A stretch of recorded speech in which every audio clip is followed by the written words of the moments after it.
Salut toi, je te souhaite la bienvenue sur Cinédev, le podcast qui te parle de développement personnel grâce au cinéma. Je suis Célia Nicole, cinéphile et coach de vie professionnelle. Mon objectif, te faire comprendre grâce au film les notions clés du travail sur soi. Alors installe-toi confortablement et que la séance commence.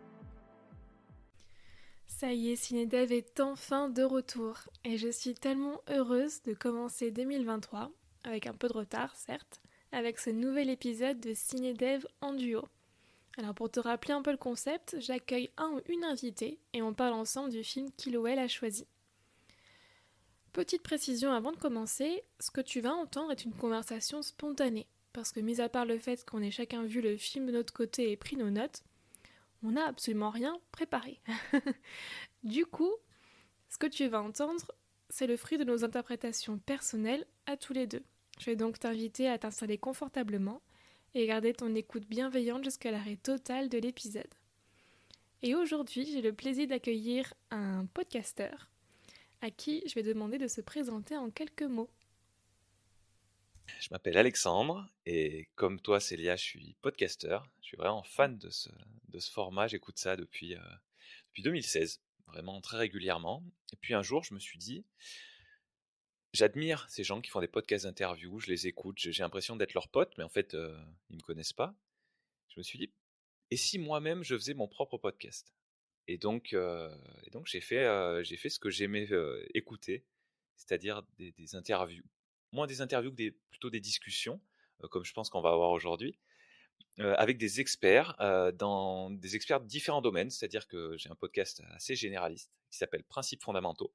Et justement, dans chaque épisode, avec mes experts, on se comprend, hein, c'est pas vraiment les miens, mais avec les gens qui me font l'honneur de venir me parler, on discute d'un sujet central qu'on a établi. Et puis après, on va là où ma curiosité me porte, en fait, et je pose des questions par rapport à ça. Et l'objectif central, c'est effectivement de faire ressortir des connaissances de base par rapport au sujet d'expertise de ces personnes-là. Et donc, ce sont des longues discussions qui durent en moyenne, j'avais compté il n'y a pas longtemps, ça dure en moyenne 1h45, je crois, un épisode. Donc, c'est vraiment conséquent. Et voilà. Et en fait, vraiment, mon but fondamental, c'est de rendre notre société plus cohérente, enfin les gens de notre société plus cohérents. Et je pense que ça passe par deux aspects. Un aspect connaissance de base, donc que j'espère adresser d'une certaine manière avec principes fondamentaux, avec les connaissances que m'apportent ces experts-là. Et puis après, avec la capacité de réfléchir de manière analytique, logique. Et ça, je l'adresse d'une autre manière. J'aime beaucoup les maths depuis toujours. J'enseigne encore aujourd'hui les maths. Et plus récemment, j'ai créé un petit jeu qui joue sur navigateur. C'est sur le site codle.fr, codle.fr, et ça permet tous les jours de travailler un petit peu son muscle de la réflexion et de l'analyse et de la logique. Et donc, je pense que ces deux aspects associés l'un à l'autre, les connaissances de base et puis après la réflexion pour construire finalement sur ces connaissances de base, ça fait de nous des gens qui arrivons à faire de meilleurs choix pour nos propres vies, et c'est ce que je souhaite à tout le monde. Donc voilà à peu près ce que je fais aujourd'hui entre Principes fondamentaux, le podcast d'un côté, et Codle, le petit jeu de maths de l'autre. Donc tu es très occupé. Je m'ennuie jamais et je suis passionné par beaucoup de choses, que j'ai d'autres choses que je fais à côté, hein, dont j'ai pas parlé. Mais c'est vrai qu'au centre de tout ça, ce qui m'occupe le plus, ça reste le podcast, avec un aspect vidéo aussi, moi, que je rajoute, et c'est ça qui occupe vraiment beaucoup dans mon cas. Donc il est aussi présent sur YouTube, Principes fondamentaux. Et tout ça, c'est vrai que ça occupe, mais dans un sens, je pense que c'est une bonne chose, parce que s'ennuyer trop souvent, ça doit pas être marrant. Ouais, non, je suis d'accord avec toi. Moi, j'aime bien avoir plein de choses à côté et plein de projets différents pour pouvoir explorer un peu tout ça. Et ben, on est Mais du pareil coup, à je ce trouve niveau-là. ça... Ouais, je trouve ça super intéressant que tu aies choisi le stratège, du coup. À la vue de tout ce que tu nous as dit, est-ce que tu peux nous dire en quelques mots pourquoi ce film t'a parlé? Alors, c'est ce côté double entre un environnement très ludique, qui est le sport. Alors, c'est très ludique quand on regarde, hein, notamment, et quand on pratique à petit niveau. Mm. Dans le cadre du stratège, le sport de très très très haut niveau, je pense que c'est moins ludique, c'est beaucoup plus professionnel, ça doit être beaucoup moins amusant. Mais à regarder, c'est très sympa et encore moi, c'est pas le baseball mon sport préféré, mais peu importe. Heu, Être spectateur de sport, ça déclenche plein d'émotions, plein de bonnes choses. Et puis en même temps dans ce film-là, on a, on a un côté, réflexion, on a un côté analyse, on a un côté mathématique, statistique qui me parle personnellement beaucoup. Bah ouais, je m'en doute. Je m'en doute, je m'en doute. Du coup, par quel point tu aimerais commencer cette discussion? Alors, j'ai pris des notes, comme tu me l'avais suggéré quand on Mhm. a discuté de faire cet épisode. J'ai pris des notes, j'ai 6 points en fait. Je les ai pas hiérarchisés. Donc, ce que je te propose, c'est de commencer par la première note que j'ai prise, qui, par rapport au film, doit arriver plus tôt dans le film. Je pense pas que j'ai fait de mélange à ce niveau-là. Donc, j'avais noté, et je pense qu'on peut partir de là, qu'on Mhm. tire des conclusions de caractéristiques non pertinentes dès qu'on a une vision qui n'est pas suffisamment claire de la situation dans laquelle on est. Et ça, c'est quelque chose que j'ai vraiment remarqué dans ce film-là, le fait de s'appuyer sur des choses qui sont pas fiables en fait, parce qu'on sait pas regarder. Oui, oui, totalement. Est-ce que tu parlerais par exemple de comment est-ce que les sélectionneurs sélectionnent les joueurs au départ, du fait de leur âge, de leur apparence physique, si leur copine elle est belle ou elle est pas belle, enfin des caractéristiques à la mode finalement pour qualifier les joueurs de baseball et non les caractéristiques physiques et pertinentes, par exemple combien de fois ils ont réussi à faire un home run ou combien de fois ils ont réussi à faire la base, enfin je sais pas c'est quoi les termes techniques pour gagner. C'est ça en fait. Exactement. Ouais. C'est exactement ça. C'était, en gros, ces personnes-là, associées, donc qui étaient quand même des spécialistes, hein, parce qu'ils étaient recrutés par certaines des plus grandes équipes de baseball, des États-Unis, et vu que, le baseball, c'est beaucoup joué aux États-Unis, certainement que c'était les meilleurs au monde, dans leur domaine. Et ben, malgré ça, même ces gens-là tiraient des conclusions effectivement, ou associer, peut-être je devrais dire, une apparence physique qui semble pas directement corrélée aux performances potentielles du joueur, à justement leur performance espérée pour le futur. Et donc, notamment ça, après, tu avais parlé de cet exemple, je crois qu'il disait, par rapport à un joueur, le sélectionneur disait, ouais, sa copine n'est pas très belle, donc il doit pas avoir super confiance en lui, donc ça n'a pas marché. Bon, ça peut paraître un petit peu tiré par les cheveux, mais faute de mieux, des fois, eh ben, on se rabat sur des caractéristiques qui vont peut-être être un peu décorrélées de ce qu'on veut. En fait, je te parlais tout à l'heure de faire les meilleurs choix pour nous. Et ben là, dans ce cadre-là, je suis pas sûr qu'il les faisait à l'époque, et c'est ce que le film tend à nous montrer. Ouais, totalement. Et puis un peu ce problème, tu sais, que quand on a fait la même chose pendant des années, des années, des années, des années, en l'occurrence, eux, ils ont sélectionné les joueurs comme ça parce que ça a toujours été fait comme ça. Enfin, c'est un peu, tu sais, comme dans Je change de film et dans Mission Cléopâtre, quand il dit oui, bon, on a toujours changé l'eau des crocodiles comme ça, ben, on va continuer de faire comme ça, en fait. C'est un petit peu ça, où on est ancré dans ce système de pensée. Et là, bah, de changer ça, bah, c'est comme si tu mettais tout à terre, en fait. Ils en sont pas forcément capables. Ça leur fait peur, peut-être, de se dire, attends, nous, ça fonctionne comme ça, il y a des gens qui gagnent et des gens qui perdent, pourquoi changer? C'est juste qu'il faut qu'on trouve un autre joueur qui corresponde à tous nos critères. Sauf que c'est vrai que ce film le montre bien que bah, finalement, si tu veux avancer, il faut peut-être changer ta manière de penser, changer ta manière de voir les choses pour trouver d'autres solutions et du coup arriver à un autre résultat. Et je sais pas si tu connais cette citation d'Einstein, je l'adore, je la sors tout le temps, qui est la folie de toujours se comporter de la même manière et de s'attendre à un résultat différent. Et je trouve que ce film, ça résume totalement ça. Ouais, non, mais je suis complètement d'accord, et je pense que cette citation, elle marche très bien dans ce cadre-là. Je préciserai un point, c'est que une équipe qui domine son sujet, qui gagne tout le temps, et effectivement, on peut se dire, au moins à court terme, n'a pas intérêt à changer.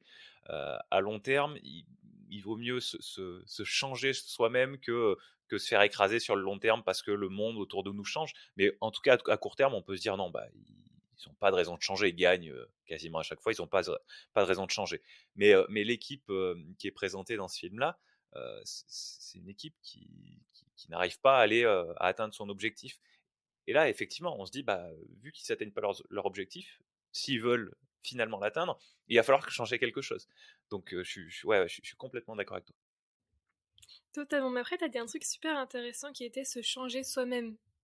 Peut-être avoir ce recul nécessaire pour dire ah, attends, il y a des trucs qui vont pas, peut-être que moi, il faut que j'évolue ma manière de penser, peut-être que j'évolue ma manière d'appréhender les choses. Et c'est vrai que là, on voit comment une équipe peut changer, mais aussi on voit comment est-ce qu'un homme peut revoir sa façon de penser, comment est-ce qu'il remet tout à plat et dit attends, ça n'a pas fonctionné, maintenant je vais changer autre chose. Et c'est le cas de Bill et de Pete. Du coup, pour mettre un peu de contexte, Bill, c'est un peu le héros du film, celui qui doit créer cette équipe qui est censée gagner. Et Pete, c'est un jeune étudiant de Yale en économique qui est passionné de baseball, mais qui concrètement n'y connaît rien dans la voie traditionnelle du baseball. Lui, ce qu'il connaît, c'est les chiffres. Et il a mis en point toute cette nouvelle technique pour sélectionner des joueurs, pas parce qu'ils remplissent tous les critères actuels, mais parce qu'ils sont bons dans un domaine précis. Et en mettant plusieurs joueurs dans un domaine précis, bah, ça crée une super équipe. Et c'est vrai que quand on dit ça sur le papier, ça a l'air d'être évident. Mais à l'époque, c'était pas du tout ce qui était mis en place. Hmm. Et plus que ça crée une super équipe, c'est que ça crée une équipe très bon marché. Mm. Dans le sens où en fait, c'est le ratio performance divisé par coût qui est Ouais, exceptionnel. c'est vrai. Parce que, voilà, peut-être que ce ne sera pas la meilleure équipe par rapport à un budget, un adversaire qui aura un budget illimité, ils n'arriveront peut-être pas à faire nettement mieux, mais ils pourront se rapprocher de ce niveau-là avec des contraintes de financement notamment beaucoup plus fortes. Et c'est ça qui est important, et ça c'est quelque chose qui est important pour moi, c'est penser en termes de ratio, de rapport qualité-prix, pour faire simple, le truc qu'on entend parler très souvent. Moi, c'est quelque chose que je trouve très important, comment dire, qui peut se conjuguer à à d'autres cadres, quoi, que le pur rapport qualité-prix. Et là, dans ce film, c'était clairement ça. On n'a pas beaucoup d'argent, on veut être quand même compétitif, donc on va chercher à sortir des sentiers battus et, et, et à choisir une autre stratégie. Mais c'est vrai, c'est vrai. Et je trouve que le rapport à l'argent, il est super intéressant aussi dans ce film. Au tout début du film, on te dit t'as les grandes équipes qui ont des milliards et des millions de budget, t'as les petites équipes, t'as la population et t'as nous qui avons rien. Je trouve que cet exemple il est Ça me dit quelque assez chose, oui. assez clair et en fait bah, comment justement quand t'as rien sur le papier tu peux réussir à ouvrir tes horizons et tu peux être compétitif avec des gens qui ont tout sur le papier. Et je trouve que c'est une super leçon de vie de pas se limiter en mode oui mais lui il est riche, il a tout, ça tout facile pour lui et moi de toute façon bah, je peux rien faire. C'est plutôt un peu briser ce plafond de verre imaginaire et se dire avançons quoi, petit pas, on peut y arriver et c'est super inspirant. Ouais, je suis d'accord, je suis d'accord. C'est vrai que moi, ce film, je l'avais vu une première fois il y a des années, je sais plus quand exactement. Il m'avait beaucoup marqué. Et quand on a discuté et que j'ai découvert Cinédev, et il m'est rapidement revenu en tête. Je dirais pas que c'est mon film préféré de tous les temps non plus, mais par rapport à ça, ouais, il m'avait marqué, il m'avait inspiré. Je me rappelle à ce moment-là. Et donc je l'ai revu quand on a discuté de le faire. Donc ça a fait peut-être 1 ou 2 mois maintenant, je me rappelle plus, donc il est un tout petit peu moins frais dans ma tête que dans la tienne. Donc tu vas me rappeler des choses, hein, et ça va m'inspirer à nouveau, et du coup, je suis sûr que je vais sortir cet enregistrement, et je vais sauter partout. Comme après une séance de coaching, c'est parfait. En vrai, ouais, moi je l'ai revu ce matin, donc pour être frais, c'est encore assez frais dans ma tête, donc on est bon. Mais c'est vrai que c'est un film ultra inspirant, pas le genre de film qu'on a l'habitude, je trouve, peut-être notre génération, à se dire putain, ça c'est un super film, allons le voir. Bah plus avoir tendance peut-être bah, Avatar, les Marvel, Harry Potter, enfin les trucs que moi j'ai grandi avec par exemple. Mais ce film-là fait partie des films de cette génération que je trouve mais incroyable. Il y en a plein en plus dans les films sportifs, c'est Coach Carter Ouais. ou Un parcours de légende avec le golf. Il y en a plein, je trouve, qui sont toujours ultra inspirants parce que justement ça montre le dépassement de soi, l'équipe, comment arriver à gagner. Et à chaque fois, moi j'ai la chair de poule quand ils y arrivent ou quand ils y arrivent pas. Parce que ce que j'aime dans ce film, c'est que finalement, à la fin du film, ils n'arrivent pas à. Oh, le spoiler! Je Le sais, spoiler! c'est le spoiler, mais va regarder le film, c'est trop bien. Tu, tu- tu précises au début de chaque épisode qu'on va spoiler ou pas? Absolument. Bon, ça va alors. Le but de Cinéda, c'est que je te raconte le film d'une autre manière. Donc ça va. Tout ça pour comprendre que c'est important que même si tu n'arrives pas à à ton objectif qui était là de gagner le dernier match pour rentrer dans la compétition vraiment des grands, grands, grands, et ben il a quand même réussi un truc incroyable parce qu'il a réussi à révolutionner quand même la manière de jouer, la manière de sélectionner les joueurs. Et ça me fait penser, tu sais, à la chanson que sa fille lui écrit. Mm. Elle lui écrit une super chanson, elle joue à la guitare, je crois qu'elle a 9 ans, et à la fin, elle dit juste, papa, t'es un loser, va juste profiter du jeu. Et en fait, c'est ça tout le film, c'est en mode, t'as ton objectif, c'est génial, tu peux te dominer pour l'atteindre, c'est parfait, mais si tu t'oublies que faut profiter du jeu, faut profiter du moment, faut profiter de la vie, et ben tu vas juste passer à côté d'un truc incroyable. Ouais. Du coup, double sens super intéressant. Ouais, ouais, carrément, carrément. Je le revois du coup dans mon souvenir d'il y a un ou 2 mois là. Je revois Brad Pitt qui est à un moment qui hésite à aller voir le match de ses yeux plutôt que de rester dans les vestiaires ou voilà. Et c'est vrai qu'on sent on sent cet amour pour le jeu, mais il y a un côté superstitieux aussi Mm. qui est présent. Et c'est vrai il y a ces deux forces qui s'opposent un peu, et on peut imaginer que la chanson à la fin, ça l'aide à passer le cap Ouais. euh, pour lutter contre ces superstitions et pour peut-être un peu plus profiter de l'instant présent aussi, un terme, enfin, une expression qui est importante et qui revient souvent aussi, j'imagine, pour toi. Ah oui, bon ça, une des bases du métier pour le coup, en profiter de l'instant présent, du moment présent, c'est la base du développement personnel en fait. Juste respirer, faire le calme et profiter. Et c'est vrai que bah c'est pour ça aussi que j'adore regarder des films, c'est parce que quand tu regardes un film, c'est un des rares cas où j'arrive vraiment à être pleinement dedans parce que je suis Ouais. immergée dans le film, surtout au cinéma. Pourquoi Mm. j'adore aller au cinéma, c'est parce que pendant 1 heure et demie, 2 heures, 3 heures, t'es plongé dans l'ambiance, t'es plongé dans l'action. Et je trouve que c'est tellement génial en fait comme expérience. Plutôt Ouais. que et je pense qu'on est beaucoup à le faire, à regarder un film, avoir son portable, lire un bouquin, faire la cuisine, et en fait tu regardes rien du tout. Et c'est dommage. C'est dommage de louper des pépites comme ça. Ouais. Alors moi, par rapport à ça, j'ai un conseil à donner. Ouais, Euh, Si on doit faire, c'est quoi l'exemple que tu as donné, faire le ménage ou c'est ça. Moi, c'est ouais, le ménage ou et le ben sport en même temps. voilà, et bah voilà, très bien. Le sport, ça marche aussi. Si vous devez faire le ménage ou le sport, ne regardez pas un film parce que vous allez rater l'image, vous allez sortir du film. Ne regardez pas une œuvre d'art qui doit être vue. Mm, Et écoutez un podcast, voilà, écoutez Cinédev, bon, ou écoutez Principes fondamentaux, c'est vous qui voyez, mais exactement. écoutez un podcast. Non, mais très sérieusement, moi, c'est ce que je fais en fait depuis des années. Euh, quand quand je comment dire, quand je veux profiter du temps où je fais une activité un petit peu répétitive où j'ai pas besoin de me concentrer à fond, moi j'ai jamais, j'allume jamais une série ou un film quand je vais faire autre chose. Pour moi c'est pas possible. Mais par contre, on peut quand même profiter de certains contenus, les contenus audio, ça marche très très bien pour ça, et ça permet on n'est pas vraiment dans l'instant présent parce on est dans deux tâches en même temps, donc par rapport à ce que tu préconises, bon, c'est pas terrible, mais c'est quand même déjà, à mon sens, c'est quand même beaucoup mieux que de laisser tourner un film en tâche de fond et en fait, on profite pas du film. On est d'accord. Les podcasts, de toute façon, ça sert à ça aussi, justement, à quand t'es dans ton train-train, le métro ou autre, t'as ton podcast, au lieu d'écouter de la musique. La musique, c'est super, hein, on est d'accord, mais les podcasts, c'est aussi autre chose, et ça te permet de t'instruire, de t'enrichir, de t'évader, et c'est vrai que c'est génial pour ça. Ouais. Ben, entre fans de podcast, en tout cas, on n'a pas besoin de de se, comment dire, De se de se convaincre. convertir l'un l'autre. Puis bon, je suppose que tes auditeurs doivent penser un peu comme nous, mais bon, moi j'aime à le redire parce que c'est quelque chose que je ressens Mm. fortement, et ouais, et la puissance du podcast, c'est ça quoi. C'est pouvoir faire autre chose. J'avais dit il y a un petit moment, c'est euh, c'est faire ta vaisselle et puis avoir terminé plus intelligent que tu as commencé d'écouter du podcast. Ah, j'aime beaucoup cette vision de l'écoute du podcast, et c'est vrai, c'est vrai. Faire ta vaisselle intelligemment, c'est génial.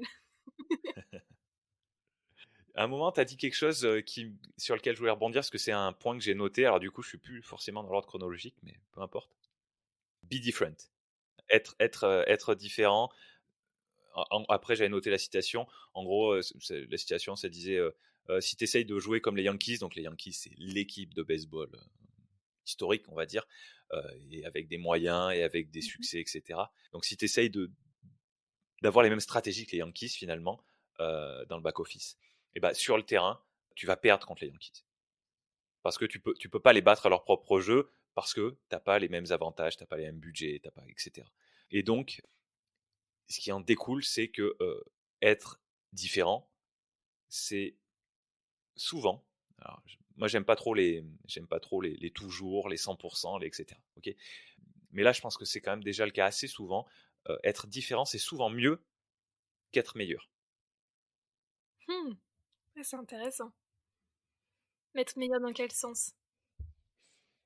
En gros, quand tu cherches à être meilleur, c'est que sur une caractéristique, un talent, un résultat, tu cherches à battre l'autre. Tu es dans la compétition. Quand tu cherches à être différent, tu n'es plus dans la compétition. Si tu es vraiment différent, tu es dans ton propre. C'est un peu cliché ce que je vais dire, mais ton seul adversaire, c'est toi, quoi. Si tu cherches à être différent. Je pense qu'il faut trouver sa voie, et là, dans le cadre de ce film, c'est très clair. C'est-à-dire que s'ils avaient cherché à battre les grosses équipes à leur propre jeu, en recrutant, en cherchant à avoir les meilleurs joueurs et tout, ils auraient peut-être pu se payer un bon joueur, et après, ils auraient fait avec ce qui serait resté. Et là, en étant différents dans leur approche, dans leur stratégie, ils ont pu mettre à profit leur budget d'une manière plus efficace, et, et pas chercher à affronter des gens qui sont plus forts qu'eux, qui sont meilleurs qu'eux sur ce sujet-là. Oui, c'est vrai, c'est vrai, c'est vrai. Oui, c'était pas tant acheter un joueur à je sais pas combien de millions pour essayer de jouer dans le même cours qu'eux, c'était d'amener par une technique différente et en amenant des joueurs différents les uns les autres pour créer le même résultat et être compétitif sur ce truc-là. Mais t'as dit quelque chose de super intéressant et qui résonne pour la coach en moi, qui était de trouver sa voie. Et c'est vrai, en fait, être différent, c'est finalement être toi-même. Et comme chacun est unique, chacun a sa spécificité en tant que personne. Et en fait, je pense que plus tu cherches à être en accord avec qui tu es, tes actions sont en accord avec ça, plus tu es différent et plus tu peux apporter de la valeur et être compétitif sur des domaines par rapport à quelqu'un qui va juste essayer de correspondre à ce qu'on lui a dit d'être et d'être le meilleur que les autres. Quand tu t'éloignes de qui tu es, tu peux être bon jusqu'à un certain point, mais à un moment donné, ça va bloquer. Alors qu'une personne qui est naturellement, c'est sa zone de génie d'être comme ça, bah forcément, elle va logiquement être toujours un pas en avant que toi, en fait. Je crois que c'est même une citation du film. Dans leur premier match où il a fait tous les changements, je vais pas dire acheter les joueurs, c'était quand même très esclave, mais il a embauché Ouais, il a les acheté nouveaux joueurs. des contrats des joueurs, tu préfères dire ça comme ça? Ouais, je suis ça va partir, j'ai un petit peu du mal, tu vois. Mais bon, des nouveaux joueurs sont arrivés dans l'équipe que Oui. tout le monde pensait qu'ils étaient finis, qu'ils étaient foutus et ils savent pas pourquoi ils sont là. Et t'as un des joueurs qui se dit, bah justement, on va peut-être là pour prouver que c'est en étant une équipe qu'on peut gagner et c'est pas juste une somme d'individualité qui va gagner en fait. C'est en formant vraiment un groupe. Et un groupe, Ouais. c'est des personnes qui ont tous un rôle Mm. défini et c'est en travaillant ensemble qu'on peut avancer. Et je trouve que c'est très très juste. Ouais. Ouais, ouais. Moi, quand je pense alors, je vais faire une petite tangente, mais tu vois, pas complètement. Quand je pense à la recherche d'égalité, Mhm. je pense que faut se méfier des termes qu'on emploie. Il faut préciser. Voilà, faut être précis. La complémentarité, comme dans le cas d'une équipe qui veut être performante, je pense que c'est super important. Je pense qu'il faut avoir des valeurs communes, ça c'est clair. Il faut avoir des possibilités communes. Euh, En termes d'égalité, ça très bien, mais il faut pas chercher à être les mêmes. De la même manière, par rapport à ce que je viens de dire juste avant, le fait d'être différent, c'est important. Et donc, c'est vrai que quand on a des débats sur la question de l'égalité, je pense qu'il faut garder ça en tête. Moi, je suis totalement d'accord avec toi. Peut-être que on a tendance à trop généraliser et à trop être à 100% impartial là-dessus, sauf qu'on est des êtres humains. On n'est pas des robots et en fait, faut voir, avoir les mêmes valeurs, avoir les mêmes droits, oui, ça c'est la base. Mais par contre, dans une société, il y en a juste niveau aspiration en fait. Il y en a qui vont vouloir être ingénieurs, il y en a qui vont vouloir être professeurs, il y en a qui vont vouloir être médecins. Et chacun est aussi important l'un que l'autre parce qu'on a besoin de tout ça et peut-être reconnaître qu'on a tous des occupations qui méritent d'être reconnues au même niveau finalement et qu'ensemble, on peut tous avancer plutôt que d'essayer de faire peut-être des catégories de oui mais ça c'est mieux et donc tout le monde va vouloir être ingénieur parce qu'ingénieur c'est la meilleure chose du monde et déléguer peut-être le boulanger alors qu'en soi maintenant on n'a plus de pain parce qu'il n'y a plus d'électricité et ben on est quand même dans la merde. Alors ouais, ok, mais vu comme ça, pour répondre à ce que tu viens de dire, s'il y en avait plus d'ingénieurs qui avaient travaillé sur des questions de l'énergie, les boulangers auraient de l'électricité et ils n'auraient pas été obligés de mettre la clé sous la porte. Donc finalement, ça va un petit peu contre ce que tu viens de dire là. Plus d'ingénieurs que des ingénieurs. C'est ça, devenez ingénieur. Non, je rigole. Non, c'est bien, hein. Si vous voulez devenir ingénieur, il n'y a pas de souci, c'est un super métier. Et voilà, elle vient de se mettre. Faudrait regarder combien d'ingénieurs en France, ou pire dans la francophonie, et on saura combien de personnes tu viens de te mettre à dos là, juste avec cette phrase. Salut. Bon, j'aurais pu dire danseur aussi, hein. Pour le coup, j'ai été danseuse, tu vois, c'est la même chose.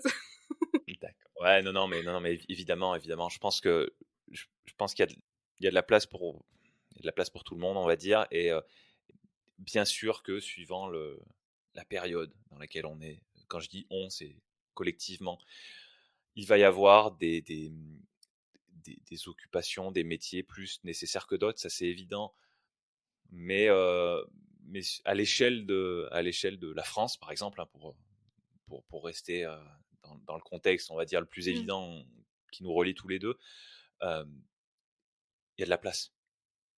Il y a de la place et effectivement, je pense que c'est très important d'arriver à apporter sa pierre à l'édifice et de faire quelque chose qui nous parle et on va pouvoir vraiment s'exprimer dans le sens, pas forcément parler, mais, mais apporter du positif et apporter des choses qui vont en retour nous rendre fiers.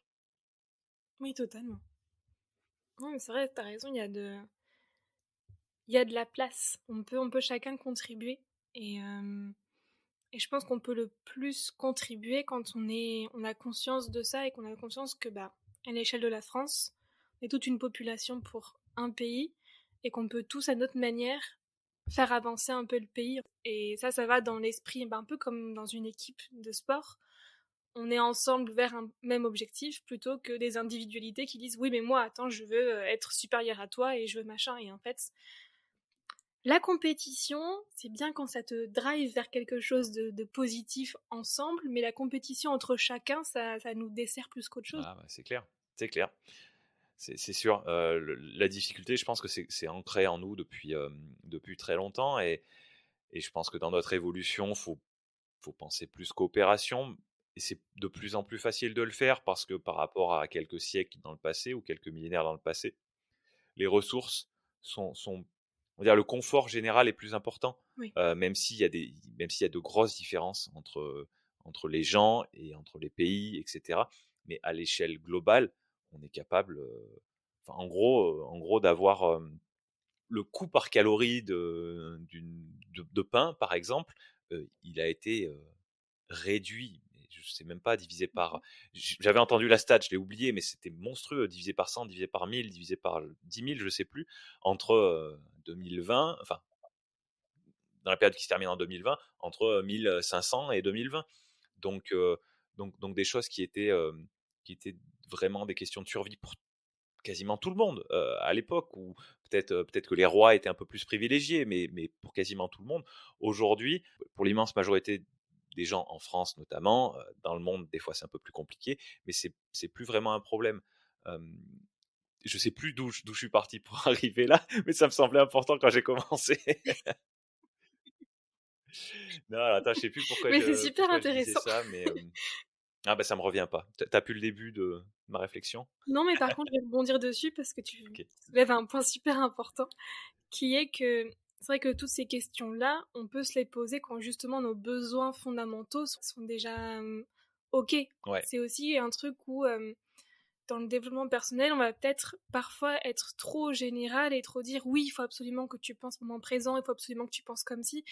Mais d'abord, tu peux te le permettre quand tu sais où tu peux manger, quand tu sais où tu peux avoir un toit, quand tu as un job qui te permet de. Enfin, juste les bases. Et une fois, après, on peut passer à ce niveau-là où totalement, la coopération, avancer ensemble et avoir ces idées de ah, je sens que tu as Ah, retrouvé ton avis. c'est revenu là. La coopération, c'est ça le mot-clé Voilà. qui m'a perdu. Et ce que je voulais dire, c'est qu'à une époque où les ressources pour la survie étaient, je parle bien de survie, hein, étaient Mmh. plus difficiles à obtenir, la Ouais, compétition semblait une meilleure stratégie pour survivre, parce que ça reste le but, survivre et se reproduire, qu'aujourd'hui. c'est vrai.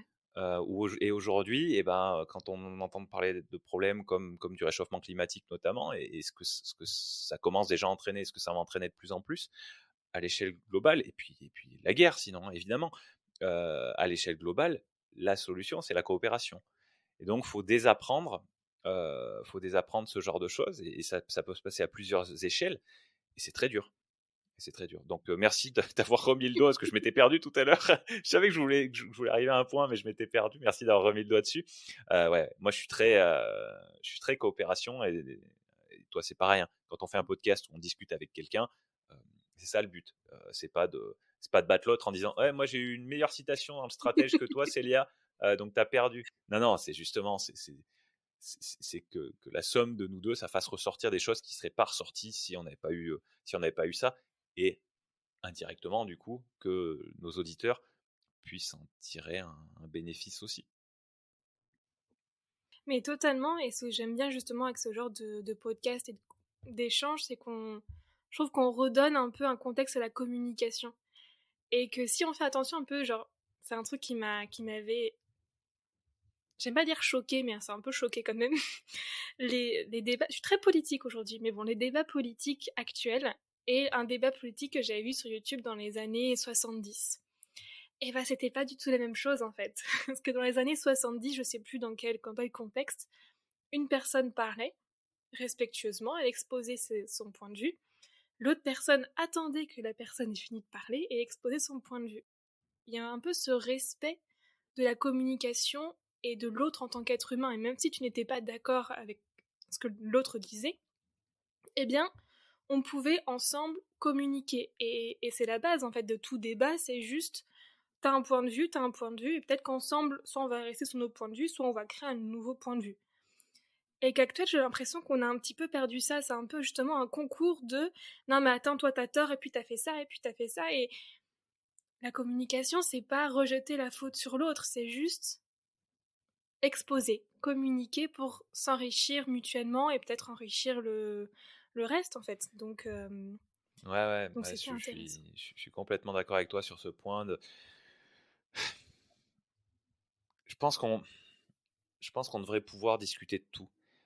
Et j'imagine que dans notre monde ultra connecté d'aujourd'hui, c'est probablement plus difficile, parce que au lieu d'être potentiellement jugé par la personne qui est en face de nous, si l'info elle, enfin, si l'info elle sort, et que notre avis ne correspond pas à l'avis majoritaire, ça devient très compliqué. Moi, je pense qu'à partir du moment où on a réfléchi à la question et où on est prêt à changer d'avis si on est convaincu du contraire, il faut pouvoir Mm. euh, transmettre, communiquer, débattre de, de tout, j'imagine. Enfin, intellectuellement, je me dis de tout. Après, peut-être qu'il y aurait des situations qui me choqueraient tellement que je me dirais, ah bah en fait, je suis pas sûr. Mais en tout cas, tendre vers là. Peut-être qu'il y a une limite quelque part, hein, mais au moins tendre vers là, et que que le débat d'un point de vue général, et le débat politique notamment, soit fait dans un respect euh, le plus grand possible, parce que c'est là que les idées vont gagner en fait. Et enfin, je pense que enfin, moi je suis sûr que c'est ça que je veux en tout cas. Moi je veux que ce soit les idées qui gagnent, je veux que ce soit la vérité qui sorte. Quand je parle de vérité, c'est quelque chose qui est euh, aussi proche d'une vérité absolue que possible. Je pense que c'est difficile d'atteindre la vérité absolue, mais il y a des choses, on sait que certaines choses font plus sens que d'autres. Et je pense que quand il y a un débat dans le respect de la parole de l'autre, on peut se rapprocher de cette vérité. Mm. Oui, puis tu as dit quelque chose de super important, c'est accepter peut-être de changer d'avis. Et je reviens au film, du coup, parce que ça m'a fait penser à ça à la fin, quand les Red Sox proposent à Bill d'avoir un super job avec un salaire très très sympa à la clé. Et en gros, le mec des Red Sox lui dit: ce que tu viens de faire là, c'est incroyable. Et si d'ici 2 ans, les équipes n'ont pas fait ta technique pour changer, bah en fait, ils seront perdus. Et ils vont perdre parce que, oui, t'es le premier, donc t'es le premier qui prend tous les coups, mais tu viens de révolutionner quelque chose et en fait, il faut te suivre. Et en gros, il lui dit: bah, grâce à toi, j'ai changé d'avis. Grâce à toi, je suis prêt à me dire tout ce que j'ai mis jusque-là en place, c'était bon jusqu'à maintenant, mais maintenant que tu m'as montré un nouveau chemin, je suis d'accord, je veux emprunter ce nouveau chemin. Et savoir peut-être cet espace nécessaire en soi pour se dire honnêtement et avec humilité: ok, bah ce que j'ai fait jusqu'à maintenant, ça m'a amené jusqu'ici, mais si je veux aller plus loin, peut-être qu'il faut que j'ouvre les perspectives et que je peux découvrir d'autres chemins. J'ai noté une citation, enfin, j'ai noté un truc entre guillemets, là, je le vois. Sauf que je sais pas, je sais plus si c'est vraiment une citation du film ou si c'est genre une citation de moi. Je vais le dire, je vais le dire comme une citation d'un point de vue général. J'ai noté adapt or die. Adapte-toi ou meurs. Et bah, en fait, si ça vient bien du film, ça illustre exactement ce que tu viens de dire. Oui. Mais oui, tu le vois dans le film? Bon, ok. Donc, tu vois pas ma tête à côté de Brad Pitt qui lui dit ça, c'est pas ça, hein. Alors peut-être que tu lui as soufflé cette réplique, je ne sais pas, mais c'est Brad Pitt qui l'a dit, je le sais. Ah ouais, ok, voilà. Et ben, je pense que c'est ça. C'est-à-dire que quand tu te rends compte, enfin, faut être capable de se rendre compte, mais quand tu te rends compte que la vérité est ailleurs ou quelque chose a changé, et donc que ce que tu croyais vrai ne l'est finalement pas, et que tu t'en rends compte, il faut changer.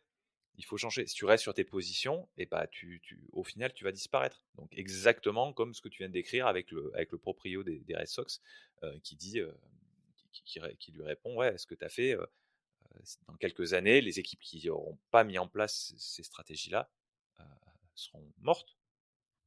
Et là, ça me fait penser à Adapt or Die, c'est juste la base, l'explication parfaite de la sortie de zone de confort. En développement personnel, tu en entends beaucoup parler, ça, de zone de confort, sortie de zone de confort, et en général, c'est très très flou comme concept. Et en fait, c'est juste, justement, quand tu découvres qu'il y a une autre chose qui fait sens pour toi, qui contredit tout ce que tu as mis en place jusqu'ici, tu as une nouvelle vérité qui sonne juste pour toi, mais tu ne sais pas encore comment la mettre en place, et bah, tu vas traverser un peu cette sortie de zone de confort ou d'inconfort où tu vas quitter ta vérité pour en embrasser une autre, pour élargir tes horizons. Et c'est cette transition-là qui est compliquée. Et je trouve que le film illustre ça ultra bien. Le fait, toutes les galères qu'il a à essayer de convaincre ou de pas convaincre toutes les personnes avec qui il travaille pour dire que cette vérité, elle est juste. Et ce film nous montre comment, en s'obstinant et en... Il dit à un moment à Pete, l'analyste, il lui dit, à un moment donné, on n'a pas besoin de se justifier en fait. Soit tu crois à 100% dans ce que tu fais, mais les autres, t'as pas besoin de leur accord. Tu vas jusqu'au bout et après tu vois. Et je trouve que c'est assez juste dans le sens où si tu te soucies de tes pensées limitantes, si tu te soucies de ce que les gens vont te mettre dans les bâtons dans les roues pour t'éviter de sortir, bah tu vas jamais le faire. Donc il y a quelque chose qui sonne juste pour toi, t'y vas, tu regardes et après tu verras ce qui se passe. Sinon tu vas rester coincé dans ton truc et tu vas jamais bouger. Ouais. Ouais. Mais effectivement, je pense que ça, c'est un des trucs les plus durs. Et ce que tu viens de raconter, moi, ça me fait penser à autre chose, un terme, je crois que tu as employé tout à l'heure, mais qui est le bon terme, je pense, dans le cadre de ce film-là et d'un point de vue plus général, c'est le terme de révolution. Une révolution, c'est le passage d'un état à un autre, avec souvent, au milieu, eh ben, une phase difficile. Donc la phase de la sortie de la zone de confort, comme tu dis, dans le cadre individuel, ou dans le cadre d'une nation, c'est des gens qui meurent, enfin, tu vois ce que je veux dire, Oui, oui, bien c'est sûr. très dur.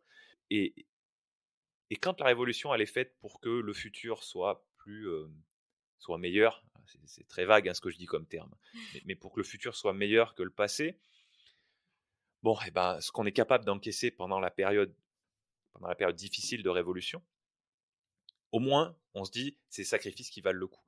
Et quand c'est à l'échelle de l'individu, la sortie de la zone de confort, et ben, ça veut dire des moments difficiles. Quand il y a des gens qui veulent se remettre en forme et qui vont se mettre à faire du sport, pas forcément. Alors, si c'est ludique, ça va un petit peu mieux. Si c'est du basket ou du baseball ou du golf, parce que tu as parlé d'un film Mmh. sur le basket et d'un film sur le golf, c'est sans aucun doute mes deux sports préférés, donc je suis content que tu aies mentionné les deux.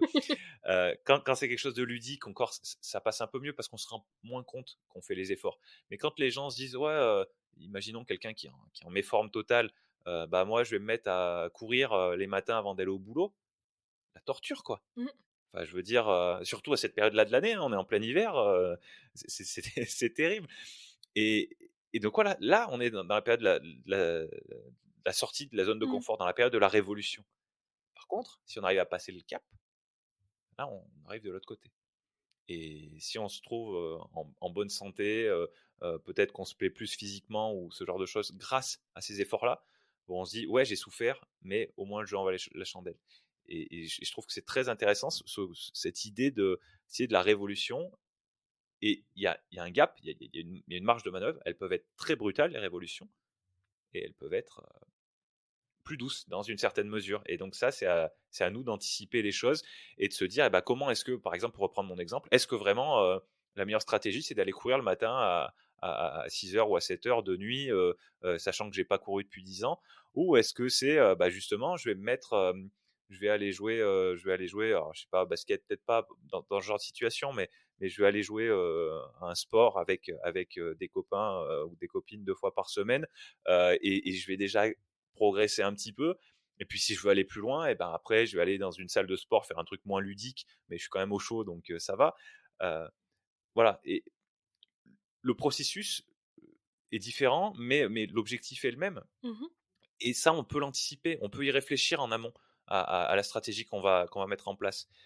Donc je pense qu'on va passer par par des moments plus difficiles de sortie de zone de confort, mais c'est pas obligé d'être une torture. Ouais, c'est vrai, c'est vrai, c'est vrai. Tu sais, il y a un truc qui dit que la sortie de zone de confort est compliquée parce que tu te retiens. Parce qu'en gros, il y a tout ton concept de vérité actuelle qui te dit non, non, reste là, t'es bien. Regarde, il fait froid dehors. En plus, enfin, courir, sincèrement, non, mais c'est une aberration. Tu devrais pas courir. Marcher, c'est bien, tu vois.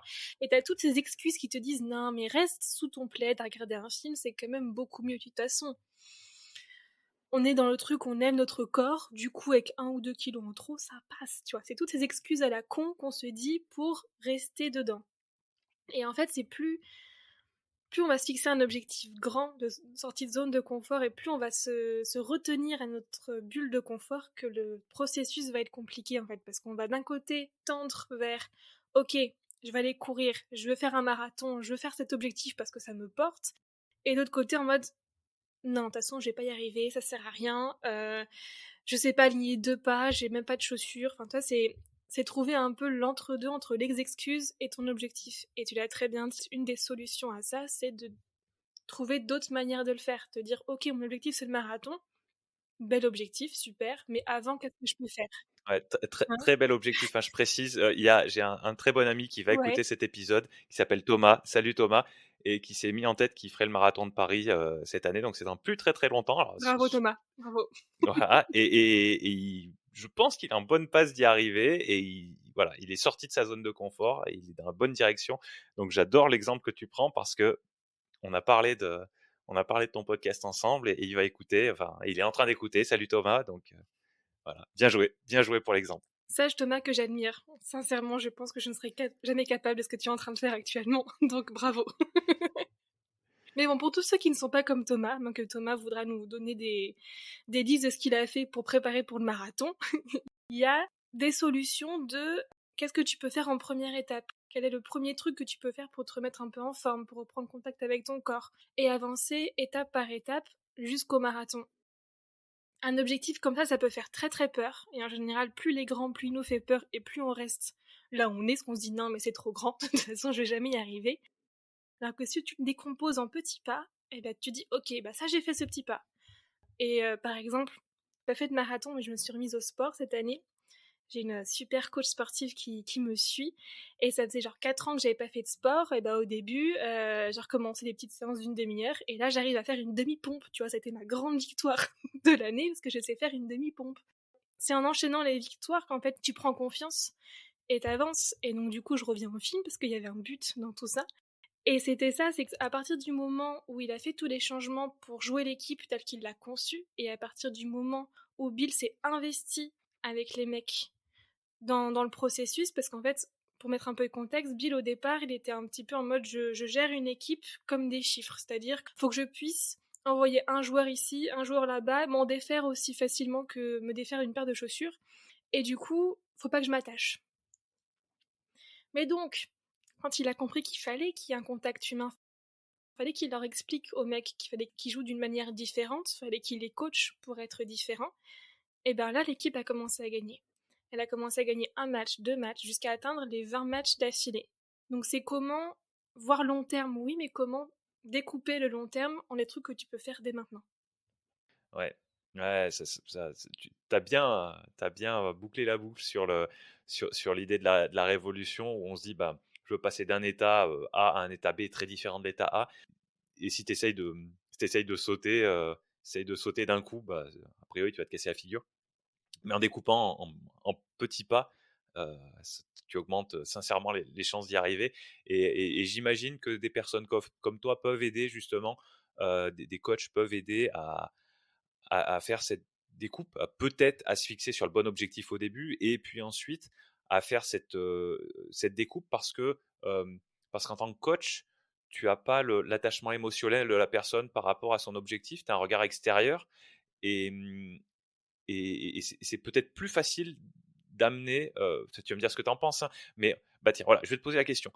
C'est moi qui te pose la question, hein, je suis désolé, je sais qu'on est chez toi, mais, mais C'est pas bon, grave, vas-y. on perd pas les bonnes habitudes.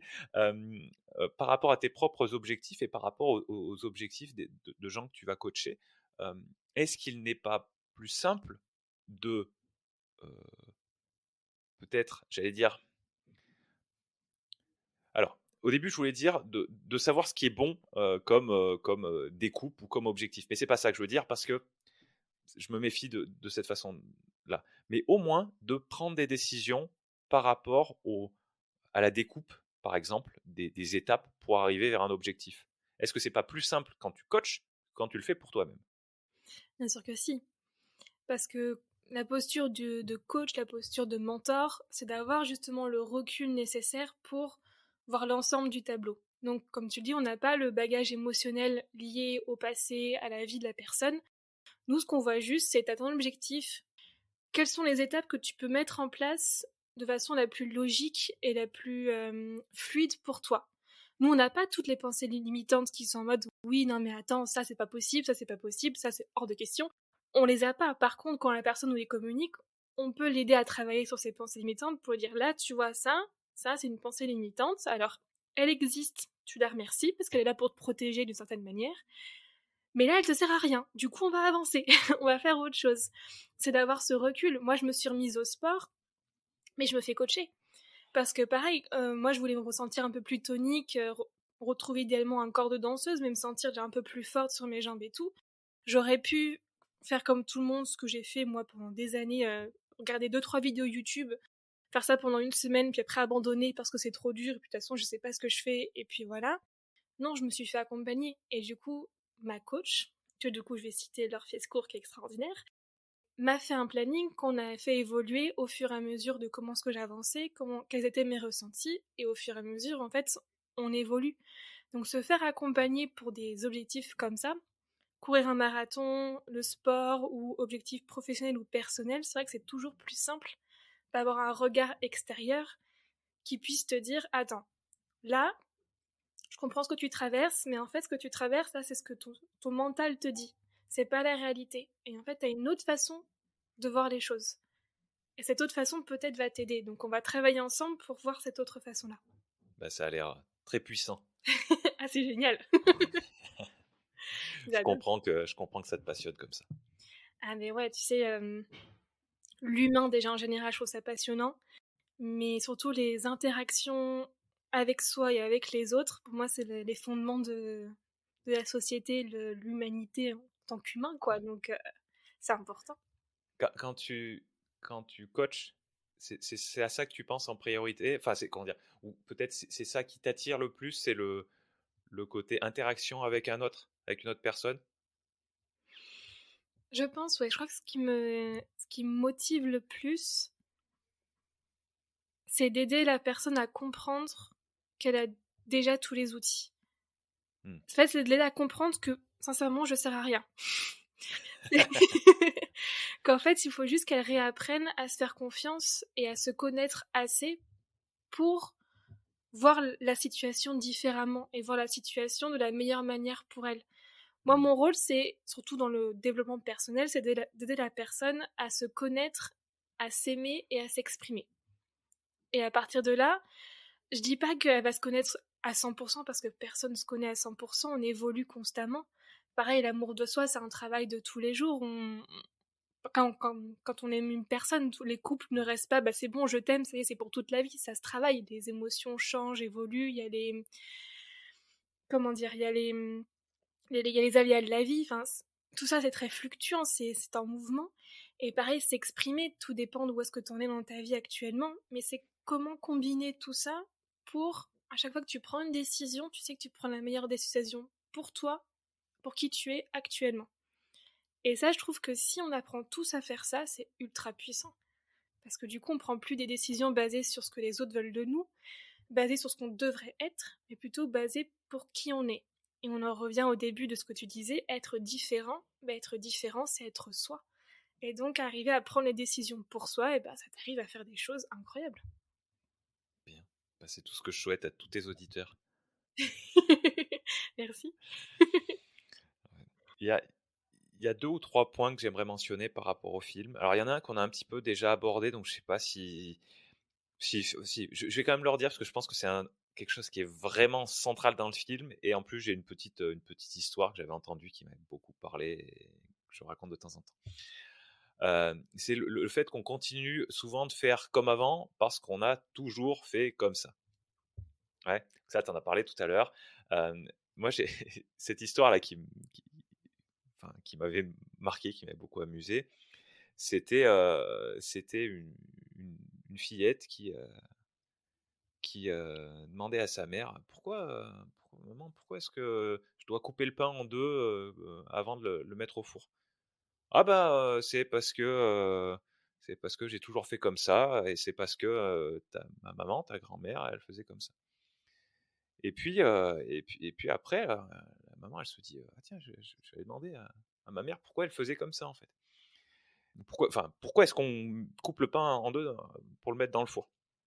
Et la grand-mère, elle dit ah bah parce que j'ai toujours fait comme ça, j'ai toujours vu ma mère faire comme ça. Et puis l'arrière-grand-mère, elle est toujours là. Et donc la grand-mère va demander à l'arrière-grand-mère. Euh, je comprends pas pourquoi est-ce que le pain, on le coupe en deux avant de le mettre dans le four. Et l'arrière-grand-mère, elle dit ah bah parce que à l'époque, les fours, ils étaient plus petits, hein.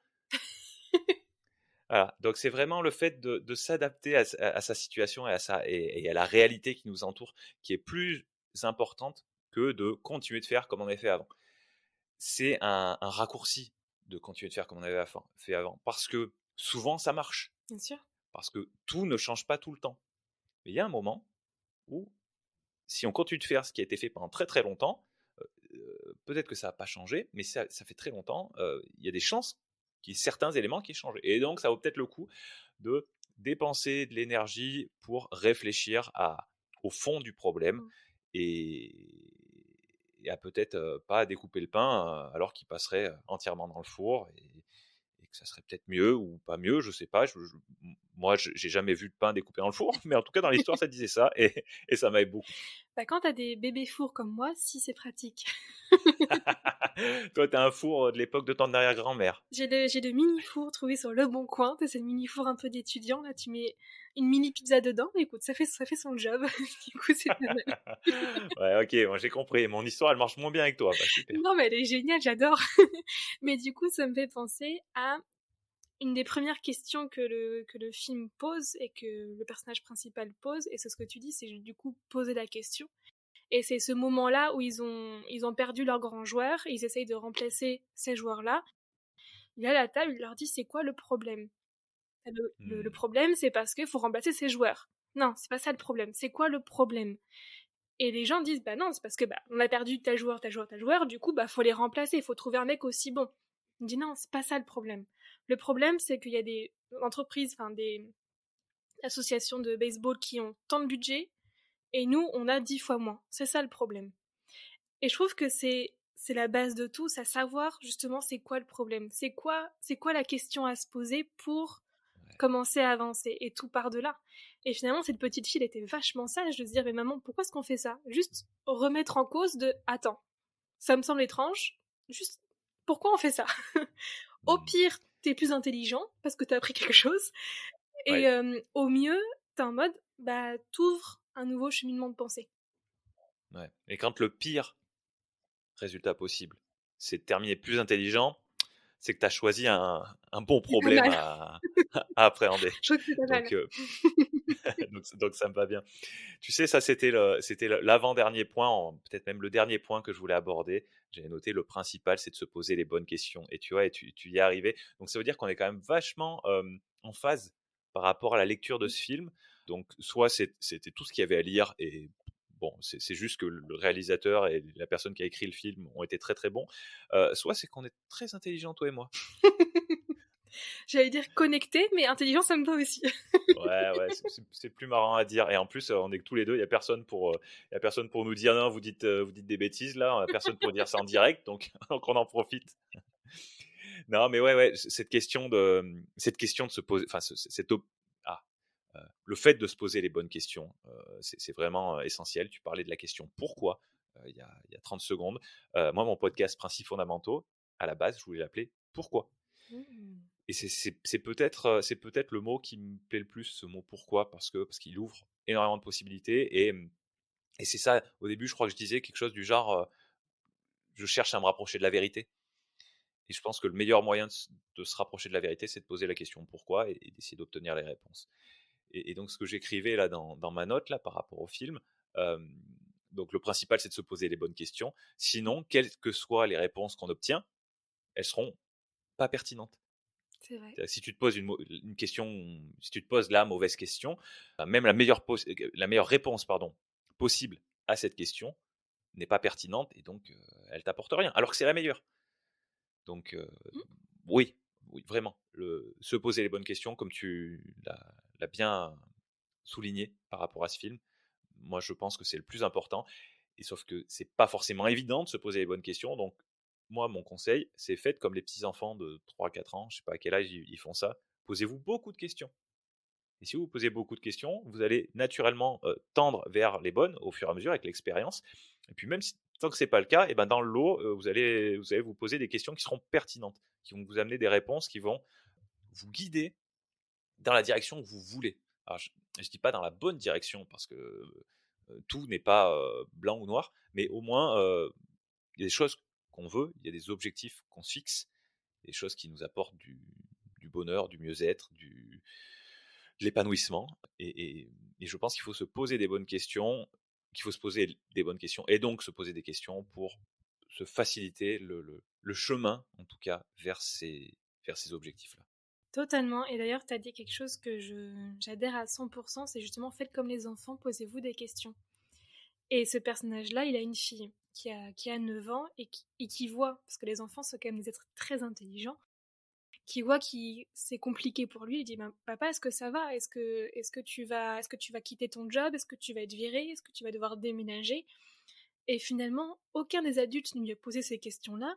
C'est juste sa petite fille qui lui a dit attends, moi je vois ce qui se passe. Et c'est ce que je trouve en fait, c'est que les enfants, c'est pour ça que je suis fan de l'esprit des enfants quand ils sont pas encore trop conditionnés, c'est justement parce qu'ils ne sont pas conditionnés et du coup ils sont libres dans leur interrogation, ils sont libres dans leur imagination et ils peuvent faire plein plein de choses. Et je trouve que on pourrait se rendre un grand grand service en tant qu'adulte de reconnecter à notre enfant et justement de voir le monde un peu sous ce filtre-là de pourquoi, pour quelles raisons, et pourquoi le ciel est bleu, et pourquoi il faut que je fasse ça, est-ce que ça m'intéresse vraiment? Un enfant qui a pas envie de faire quelque chose, il le fait pas. Hein. Il dit bah non, là j'ai pas envie de le faire, je le fais pas, je vais faire autre chose. Eh ben, ça peut être une première piste d'exploration de ok, est-ce que ça j'ai envie de le faire? Non. Pour quelle raison? Et c'est un début de recherche parce que peut-être que ton mal-être actuel, il vient justement de choses que tu t'es obligé à faire et que tu n'es pas obligé de faire, et donc juste en te disant ok, bah ça en fait là je suis pas heureux, je suis pas heureuse dans ça, qu'est-ce que je peux faire autrement? Et donc peut-être juste te poser et te dire qu'est-ce que j'aurais fait à 4 ans, qu'est-ce que je me serais posé à 8 ans, qu'est-ce que j'aurais envie de faire. Et c'est une bonne piste de questionnement pour un mieux-être. Bien. Et ben, on va faire ça là à partir de dès qu'on aura terminé d'écouter. Alors Exactement. moi, dès que j'aurai terminé de parler, hein, évidemment, mais là, toi qui m'écoutes là, oui, toi là, ça y est, tu vois que c'est à toi que je parle. Toi, tu vas pouvoir te poser la question, hein, comment j'aurais fait, comment j'aurais pensé à 4 ans ou à 8 ans. C'est les deux exemples que tu as donnés. Et ben ouais, ouais. Ouais, moi, je pense que c'est essentiel de se poser les questions et c'est vrai qu'il y a des gens qui les posent beaucoup et des fois les parents ça les énerve, mais tant pis, tant pis, c'est votre job. Bonne chance. Bravo, bonne chance. Mais ouais, juste te poser la question. Je sais que ça, c'est un truc que j'aime beaucoup faire. C'est justement, tu parlais de coaching tout à l'heure et de ce que c'était facile d'avoir du recul pour déterminer les objectifs. Eh bien, une des questions que j'aime bien, c'est que finalement, le rôle du coach, c'est de faire voir la réalité à la personne d'une autre manière pour qu'elle prenne conscience de certaines vérités qui sont plus justes pour elle. Et ça peut être cette question-là de, ok, imagine que t'es une enfant de 6 ans, comment est-ce que tu réagis face à cette situation? Qu'est-ce que tu as envie de faire? Et en général, c'est très libérateur parce que tu te mets dans un autre personnage d'enfant de 6 ans. Et quand tu te connectes à ça, t'es beaucoup plus en mode ludique, en mode jeu, en mode sensation, en mode oh, mais la vie est incroyable, il y a plein de choses à faire, plein de choses à découvrir, qu'on a tendance à oublier. Du coup, de se reconnecter à ça et de se dire mais la vie est un jeu, mais jouons, genre allons découvrir plein de choses. Et moi je sais quand j'étais petite, je voulais être maîtresse d'école, prof de danse et écrire un bouquin, tu vois. Bon. Et bah j'ai été danseuse. Euh, Maîtresse d'école, je suis coach, bon ça va, je vois à peu près le lien. Écrire un bouquin, je m'y mets tranquillement. Donc en fait, quand on se connecte à notre enfant, on peut retrouver des premières zones de génie. Ça c'est le truc très coaching aussi, trouver des zones de compétences innées. Et quand tu te reconnectes à ça, bah, tu peux te reconnecter vraiment à ce qui te motive et ce qui te rend heureux dans ta vie. Ouais. Et, et pour moi, c'est le but de la vie, de te reconnecter un peu à ce qui te fait toi. Tu voulais faire quoi quand tu étais enfant? À un moment, je voulais être archéologue. Ouh. Un archéologue, c'est quelqu'un qui cherche dans le passé, qui cherche des, des réponses aux questions qu'on a oubliées, enfin, un monde qu'on a oublié. Donc je pense qu'avec mon podcast notamment, je m'y retrouve. Je me rappelle de ça. Je sais pas si j'ai voulu faire d'autres choses, probablement, mais c'est le seul métier qui me revient. Et bon, je suis pas devenu archéologue, mais j'ai fait de la recherche scientifique pendant trois vraies années, on va dire. Donc c'est ce qui se rapprochait le plus. Et aujourd'hui, je pense que je continue de faire ça un petit peu, même si je suis plus dans ce cadre académique où j'ai été un moment. Je pense que d'une certaine manière, et d'une manière beaucoup moins rigoureuse, hein, là maintenant je suis dans la discussion ouverte. Voilà, c'est une autre approche, hein, complètement. Mais je pense que je suis toujours un petit peu ouais, dans ce milieu-là. Ah bah totalement. D'un point de vue extérieur, l'archéologue, c'est quelqu'un qui va chercher dans le passé, certes, mais qui va chercher à découvrir comment fonctionnaient les choses, qu'est-ce qui se passait, quelles personnes étaient connectées avec qui, quels étaient les coups. Et finalement, avec ton podcast, tu essayes de chercher à comprendre tel métier, tel expert, qu'est-ce qu'il fait, quel impact ça a avec telle personne, quel impact ça a sur la société. Donc, tu as un peu une sorte d'archéologue du podcast, quoi. J'adore, j'adore. Bah, ça y est, là, dès qu'on a terminé, je vais sur LinkedIn, je change ma description. Euh, Alexandre Penaud, l'archéologue du podcast. C'est très puissant. Tu vois? C'est classe. Ah, j'adore, j'adore. Bon, est-ce que tu Ouais, as autre chose à ouais, ajouter? bah, le dernier point que j'ai noté et qu'on n'a pas mentionné, c'est une citation. Et tu m'as rappelé le contexte juste avant qu'on commence à enregistrer. C'est donc le personnage de Jonah Hill qui dit à propos d'un joueur de baseball qui, de mémoire, qui a pas du tout le profil typique d'un joueur de baseball. Et en fait, il montre une vidéo à Brad Pitt où tu le vois en train de jouer et enfin, il a des gros défauts dans son jeu, mais ce que le personnage de Jonah Hill essaye de mettre en avant, c'est qu'en fait, il est capable de faire des choses. Et donc, on le voit battre à la main et il tape dans la balle et puis il se met à courir et il se casse la figure en fait. Euh, et donc, il est triste, enfin, voilà, parce que t'as le public, il entend le public qui fait du bruit, il pense qu'il s'est ridiculisé. Enfin, et en fait, Jonah Hill dit he hit an home run and didn't even realize it. Il a envoyé un home run et il s'en est même pas rendu compte. Ça me fout des frissons, rien que de penser à ça. Alors je sais pas quoi en tirer, mais c'est peut-être toi qui va analyser ça. Mais moi je sais juste que ça m'a touché. Ouais, c'est vrai que c'est une scène en fin de film. C'est vrai qu'elle est très très touchante. Alors attends, comment l'analyser du coup? Je pense qu'une première piste, ça peut être de justement, parfois on se rend pas compte de l'impact que nos actions ont sur nous ou sur les autres, en fait, et que parfois on a l'impression qu'on fait quelque chose d'insignifiant, qu'on a encore foiré, alors que pas du tout, alors que pour d'autres personnes on a fait quelque chose d'incroyable. Si on revient au film, Brad Pitt ou alias Bill, sur le papier, lui, il a foiré son objectif. Il n'a pas atteint la compétition qu'il voulait atteindre.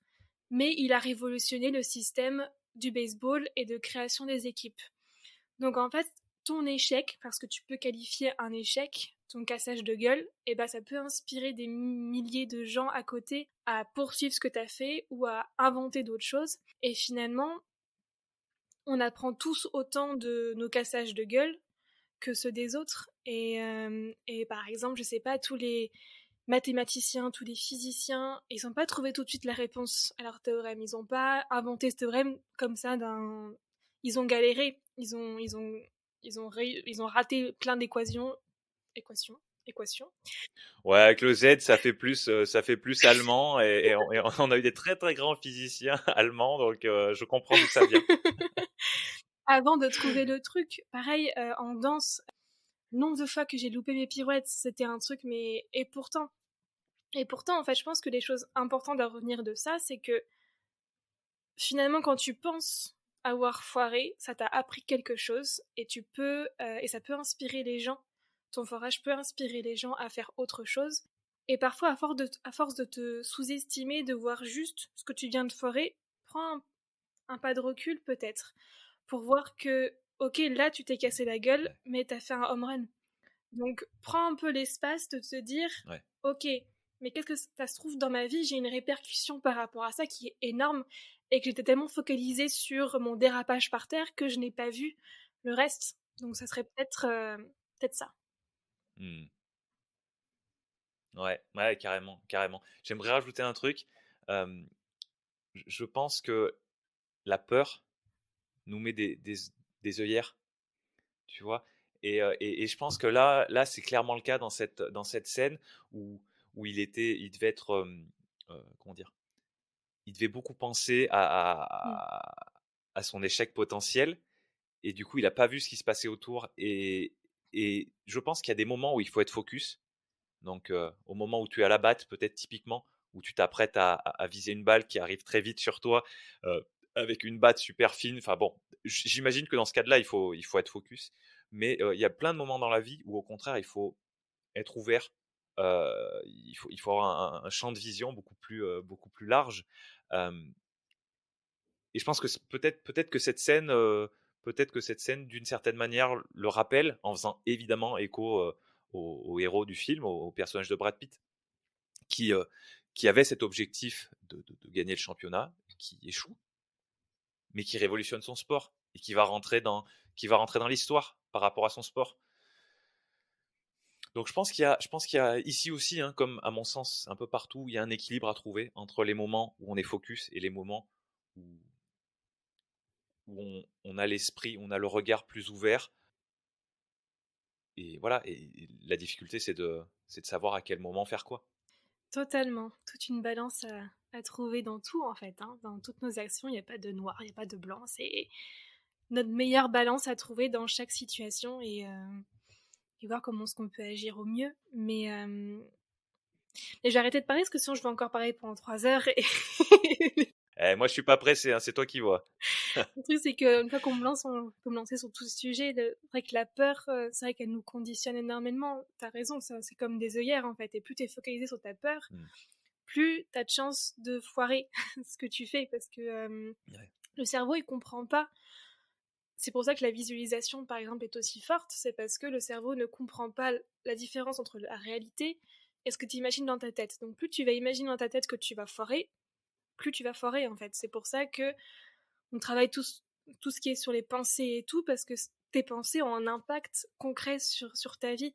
Mais si on revient sur cet exemple de cette personne qui fait un home run sans s'en rendre compte, c'est vrai que physiquement, en plus, c'est un Américain bien fort, genre limite un peu obèse, pas du tout le physique athlétique comme les sélectionneurs voulaient voir au début du film, pas du tout beau garçon, enfin pas du tout dans Ouais, le... ouais. Il n'aurait pas du tout été sélectionné, en fait. Et ce que je trouve beau, c'est que finalement, une des dernières images de ce film, c'est ça, c'est qu'un mec comme ça qui correspondait à aucun critère, qui n'aurait jamais eu de carrière dans le baseball, bah là, en fait, en lui donnant sa chance d'être pleinement lui, et de faire ce home run, et de se rendre compte que bah, il est capable de faire ça, en fait, et que ce qui limite, c'est juste lui, eh bien, il a des opportunités. Et c'est vachement beau de finir sur ça, du fait que peut-être que tu corresponds pas aux critères de la société telle qu'elle est maintenant, mais qui tu es aura de la valeur déjà pour toi, pour les personnes qui t'entourent et pour le projet que tu veux faire. C'est comme c'est cette citation classique de tu peux pas demander à un poisson de grimper aux arbres comme un singe ou un truc comme ça. Sois pleinement toi, en fait, et qui tu es sera amplement suffisant pour ce que tu veux faire. Et il y a des personnes qui seront en capacité de le voir, et c'est ces personnes qui pourront t'aider à avancer. Si les gens voient pas tes capacités, voient pas ta valeur, c'est que c'est pas les personnes qui devraient faire partie de ton entourage. Donc change d'entourage. Allez hop, ça dégage. Allez, ménage, c'est parti. Bon, est-ce que tu aurais un petit dernier mot pour la fin? J'ai failli te répondre livre pour un petit dernier mot, mais mais ça c'est plutôt Camoulox et donc c'est un autre concept.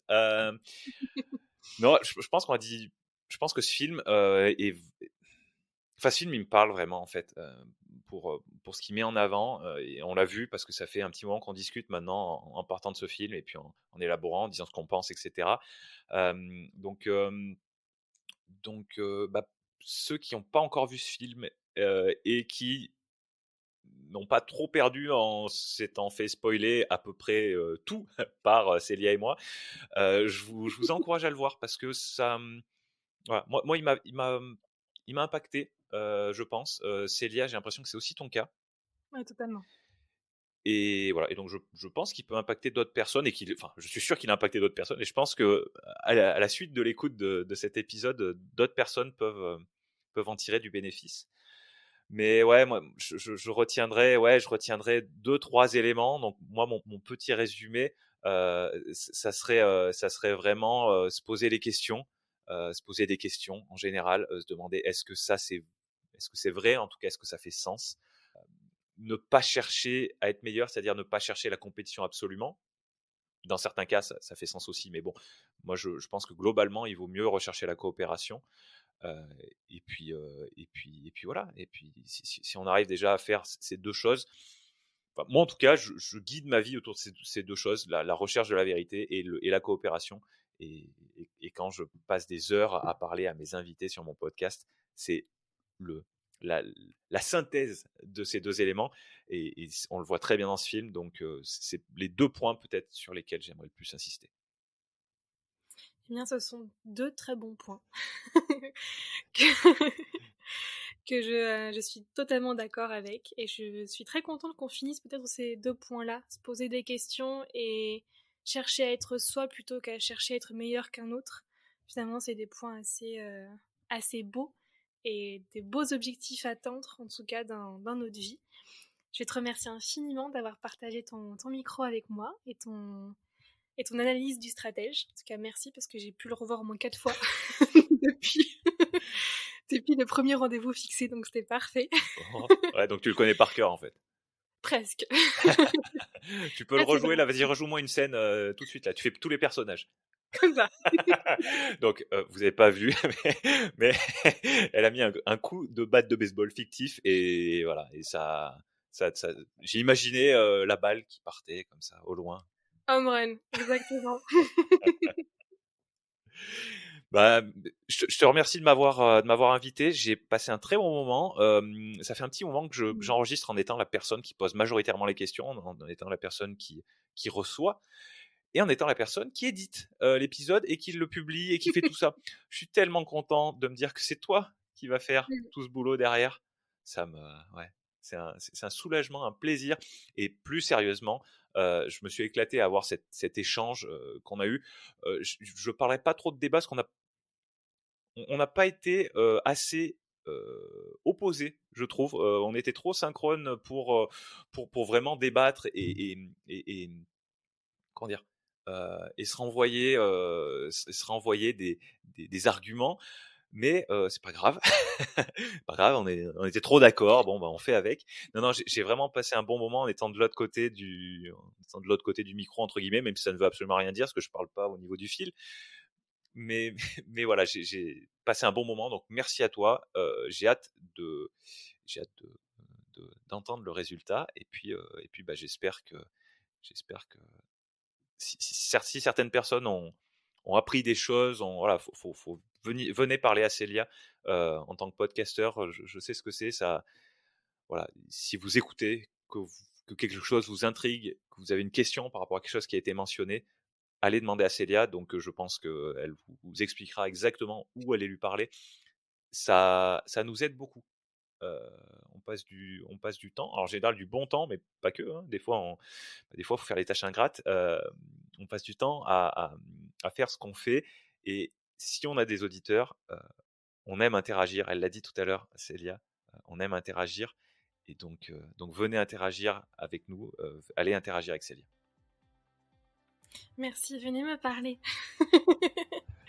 Bon, en tout cas, merci beaucoup d'avoir été là. Moi aussi, j'ai adoré échanger avec toi dans cette conversation très synchrone, mais très intéressante quand même.